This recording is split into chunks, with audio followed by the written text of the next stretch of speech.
Hi. Um, Two things I'm going to tell you. First thing is what I'm going to be doing, and the second thing is why I'm going to be doing it, okay? Now, what I'm going to be doing, I'm going to record a video every day in July, okay? So that's 31 videos, about a variety of stuff that's going to occur to me on a day-to-day basis. I'm going to upload them to YouTube. I'm not going to tell anybody that I'm doing this. Okay, this is it's not going to be publicised. I'm not going to plug it onto my Twitter or Facebook or anything like that.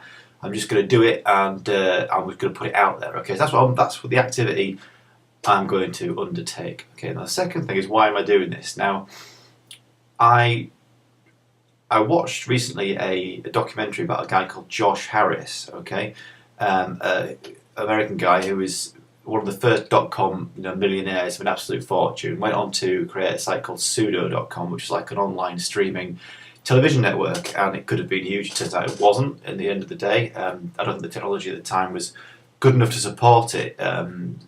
Things like broadband and stuff were there was nowhere close to happening at that point, so it fell on its arse. Anyway, the point being that after he did that, he mucked about a lot with the concept of privacy and who we are and how society works and stuff like that. And he did a couple of quite interesting experiments. The first of which was, I think, called Quiet, and he sort of set up an underground hotel, and people volunteered to come and live in it, and they couldn't leave for a set amount of time.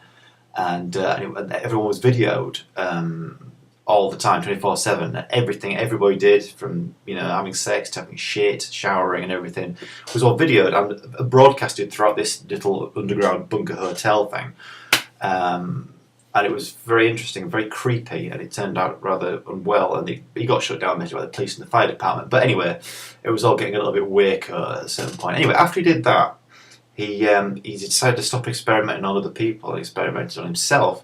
And he was living with his girlfriend at the time, and he set up automated cameras in every room in his house, which basically videoed every single minute of their lives together and broadcast it streaming on the internet, and people could interact by sort of chat room kind of a thing.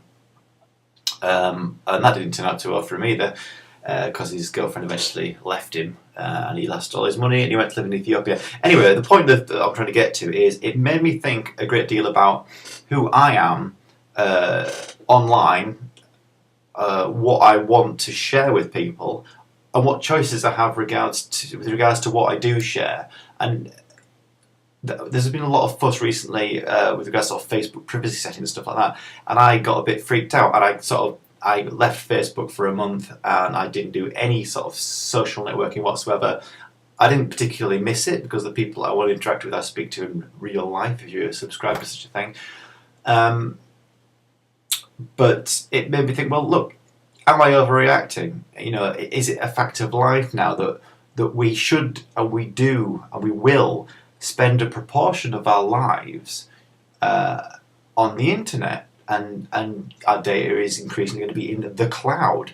It's shared amongst sort of online apps. It goes where we don't know where it goes. And anything you put online stays there forever. Okay, and if you're naive enough to think that you can just delete your pictures, or you can delete your status, or delete your blog, you can't. Okay, there are a million things out there that are caching them, and they will cache them in perpetuity until some freak event, e.g. a fire or a nuclear holocaust, wipes them all out. In which case, it's just going to be cockroaches reading about your cat.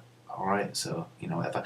Anyway, so the reason I'm doing this is because I don't like having my picture taken. I certainly like being videoed, and sometimes it's interesting to do things you don't want to do of your own volition, if that makes sense. If somebody told me I had to do this, I would probably kick against it, and I'd refuse, and there'd be a tantrum and whatnot.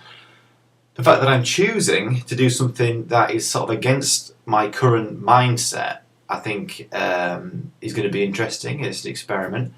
I think I might learn a little bit more about what I want to get out of the internet. I mean, I've been on the internet, not from day one. I was a pretty late adopter, but I do work in the industry and I'm quite close to a lot of new technologies, and it's in my best interest to be kind of at the sort of bleeding edge of whatever's happening. And I think that by sticking my head in the sand, sticking my heels in the dirt, and sort of saying I opt out, I think is only a very sort of short-term view of what's going to happen regardless. You know, I don't have any power whatsoever. If I decide to cancel my Facebook account, Mark Zuckerberg doesn't give a shit. Why would he? You know, if I cancel my Twitter account, nobody cares, even though it's hilarious, obviously. So I'm going to record a video every single day, and some of them are going to be more interesting than others. Some of them might piss you off. I might say stuff you disagree with quite strongly, by which, by all means, feel free to comment or post a video response if you've been particularly brave. Let's see your face. Let's see how far you want to step out of the box. But I'm just going to say what's on my mind. Like I say, it's completely optional that you watch these things. I don't give a crap if I get one view or two. You know, I don't give a shit. That's not really what I'm doing it for. It's like a lot of things that I do as a musician and a writer and an artist and somebody who lives in a idea-based kind of place. I like to think I live on ideas and I think of things and I try and go through with all the ideas that I have, even if they turn out to be ridiculous. But then, as Adam Ant once simply said, ridicule is nothing to be scared of. But then he went mad and chucked a carburettor through a pub window, so maybe not the best role model there. I'm signing off now. I'll be back tomorrow. Let's see what happens. Ciao.